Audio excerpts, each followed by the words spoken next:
অবশেষে ইনজুরি কাটিয়ে মাঠে ফিরছেন ব্রাজিলের পোস্টার বয় নেইমার জুনিয়র।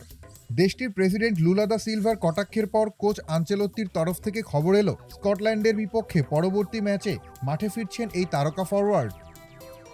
বিশ্বকাপ স্কোয়াডে স্থান পেলেও চোটের কারণে 2 ম্যাচ মাঠের বাইরে থাকতে হয়েছে নেইমারকে, আর সে কারণেই তাকে খোঁচা মারতে ছাড়েননি খোদ ব্রাজিলের প্রেসিডেন্ট। শুক্রবার এক অনুষ্ঠানে তিনি বলেন, নেইমার তো খেলছেই না, সে হলো বিশ্বের প্রথম হোম অফিস করা খেলোয়াড় যাকে দলে ডাকা হয়েছে।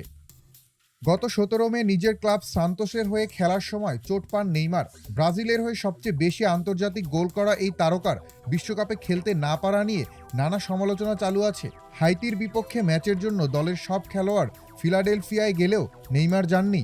এরপর থেকে তাকে ঘিরে তৈরি হয় ধোঁয়াশা।